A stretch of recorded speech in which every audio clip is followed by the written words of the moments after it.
ಪ್ರೇಕ್ಷಕರೇ, ಇವತ್ತು ಬುದ್ಧನ 4ನೇ ಕತೆ, ಸತ್ತವರ ಸ್ಮರಣಾರ್ಥದ ಭೋಜನ ಅಂತೇಳಿ. ಬನ್ನಿ ಕತೆಗೋಣ. ಒಂದು ಕಾಲದಲ್ಲಿ ಕಾಶಿಯ ಬನಾರಸ್ನಲ್ಲಿ ಬ್ರಹ್ಮದತ್ತನು ರಾಜ್ಯಭಾರ ಮಾಡುತ್ತಿದ್ದನು. ಆ ಕಾಲದಲ್ಲಿ ತ್ರಿವೇದಗಳಲ್ಲಿ ಪರಿಣಿತಿಯಾಗಿದ್ದ ಖ್ಯಾತ ಗುರುವಾಗಿದ್ದ ಒಬ್ಬ ಬ್ರಾಹ್ಮಣನಿದ್ದನು. ಅವನು ಸತ್ತವರ ಸ್ಮರಣಾರ್ಥದ ಭೋಜನ ಅಥವಾ ಪಿತೃತರ್ಪಣ ಮಾಡಲು ಮನಸ್ಸು ಮಾಡಿದನು. ಅವನು ತಮ್ಮ ಶಿಷ್ಯರನ್ನು ಕರೆಯಿಸಿ ಹೀಗೆ ಹೇಳಿದ: ಮಕ್ಕಳೇ, ಈ ಮೇಕೆಯನ್ನು ನದಿಗೆ ತೆಗೆದುಕೊಂಡು ಹೋಗಿ ಸ್ನಾನ ಮಾಡಿಸಿ ಅದರ ಕುತ್ತಿಗೆಯಲ್ಲಿ ಹೂಮಾಲೆ ಹಾಕಿ 5 ಬಗೆಯ ಹೂಗಳಿಂದ ಅಲಂಕರಿಸಿ ಮತ್ತೆ ನನ್ನ ಬಳಿಗೆ ತಂದುಕೊಡಿ. ಶಿಷ್ಯರು ಸರಿ ಗುರುಗಳೇ ಎಂದು ಹೇಳಿದರು. ಅವರು ಆ ಮೇಕೆಯನ್ನು ನದಿಗೆ ಕರೆದುಕೊಂಡು ಹೋದರು. ಮೇಕೆಗೆ ಸ್ನಾನ ಮಾಡಿಸಿ ಅಲಂಕರಿಸಿ ನದಿ ತೀರದ ಮೇಲೆ ನಿಲ್ಲಿಸಿದರು. ಆ ಸಮಯದಲ್ಲಿ ಮೇಕೆ ತನ್ನ ಇಂದಿನ ಜನ್ಮಗಳನ್ನು ಸ್ಮರಿಸಲು ಪ್ರಾರಂಭಿಸಿತು. ಆ ದಿನವೇ ತಾನು ಎಲ್ಲ ದುಃಖಗಳಿಂದ ಮುಕ್ತನಾಗುವೆನೆಂಬ ಅರಿವಿನಿಂದ ಅದು ಬಹಳ ಸಂತೋಷಗೊಂಡು ಪಾತ್ರೆ ಒಡೆದ ಶಬ್ದದಂತೆ ಜೋರಾಗಿ ನಕ್ಕಿತು. ಆದರೆ ತಕ್ಷಣವೇ ಈ ಬ್ರಾಹ್ಮಣನು ತಾನೇ ಅನುಭವಿಸಿದ್ದ ದುಃಖವನ್ನು ಅನುಭವಿಸಬೇಕೆಂದು ಯೋಚಿಸಿ ಮೇಕೆಗೆ ಅವನ ಮೇಲಿನ ಕರುಣೆ ಉಂಟಾಯಿತು ಮತ್ತು ಅದು ಜೋರಾಗಿ ಹತ್ತಿತು. ಆ ಯುವ ಶಿಷ್ಯರು ಆಶ್ಚರ್ಯದಿಂದ ಕೇಳಿದರು: ಓ ಮೇಕೆ ಸ್ನೇಹಿತ, ನೀನು ಮೊದಲು ಜೋರಾಗಿ ನಕ್ಕೆ, ನಂತರ ಹತ್ತೆ, ಅದಕ್ಕೆ ಕಾರಣವೇನು? ಮೇಕೆ ಹೇಳಿದರು: ಈ ಪ್ರಶ್ನೆಗಳನ್ನು ನಿಮ್ಮ ಗುರುಗಳ ಮುಂದೆ ಕೇಳಿ. ಅವರು ಮೇಕೆಯನ್ನು ಕರೆದುಕೊಂಡು ಗುರುಗಳ ಬಳಿಗೆ ಹೋದರು ಮತ್ತು ಎಲ್ಲ ಘಟನೆಗಳನ್ನು ವಿವರಿಸಿದರು. ಬ್ರಾಹ್ಮಣನು ಕೇಳಿದ: ಏ ಮೇಕೆ, ನೀನು ಏಕೆ ನಕ್ಕೆ ಮತ್ತೆ ಏಕೆ ಹತ್ತೆ? ಮೇಕೆ ತನ್ನ ಪೂರ್ವ ಜನ್ಮದ ಸ್ಮರಣೆಗಳಿಂದ ಹೇಳಿತು: ಗುರು, ಹಿಂದಿನ ಜನ್ಮದಲ್ಲಿ ನಾನು ನಿಮ್ಮಂತೆಯೇ ತ್ರಿವೇದಗಳಲ್ಲಿ ಪರಿಣಿತಿಯಾದ ಒಬ್ಬ ಬ್ರಾಹ್ಮಣನಾಗಿದ್ದೆ. ಒಂದು ಬಾರಿ ಪಿತೃಗಳಿಗಾಗಿ ಭೋಜನ ಮಾಡುವ ಸಲುವಾಗಿ ನಾನು ಒಂದು ಮೇಕೆಯನ್ನು ಬಲಿಕೊಟ್ಟೆ. ಒಂದೇ ಪಾಪದ ಕಾರಣದಿಂದ ನಾನು 500 ಜನ್ಮಗಳಲ್ಲಿ ತಲೆಯನ್ನು ಕತ್ತರಿಸಿಕೊಂಡು ಸಾಯಬೇಕಾದ ಶಿಕ್ಷೆ ಅನುಭವಿಸುತ್ತಿದ್ದೇನೆ.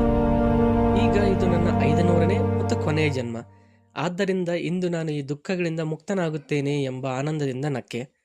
ಆದರೆ ತಕ್ಷಣ ಯೋಚಿಸಿದೆ, ನಾನು ಒಂದು ಮೇಕೆಯನ್ನು ಕೊಂದು ಇಷ್ಟು ಜನ್ಮಗಳವರೆಗೆ ದುಃಖ ಅನುಭವಿಸುತ್ತಿದ್ದರೆ ಈ ಬ್ರಾಹ್ಮಣನು ನನ್ನನ್ನು ಕೊಂದರೆ ಅವನು ಇದೇ ರೀತಿ ಶಾಪವನ್ನು ಅನುಭವಿಸಬೇಕಾಗುತ್ತದೆ ಎಂಬ ಕರುಣೆಯಿಂದ ನಾನು ಅತ್ತೆ.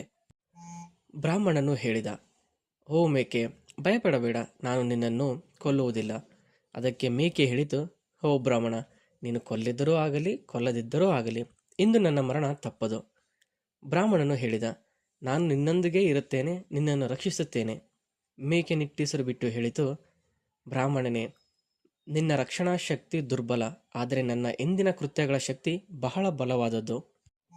ಮೇಕೆಯನ್ನು ಬಿಡಿಸಿದ ನಂತರ ಬ್ರಾಹ್ಮಣನು ತನ್ನ ಶಿಷ್ಯರಿಗೆ ಹೇಳಿದನು: ಯಾರೂ ಈ ಮೇಕೆಯನ್ನು ಕೊಲ್ಲಬಾರದು, ನಾವು ಅದನ್ನು ಕಾಪಾಡೋಣ.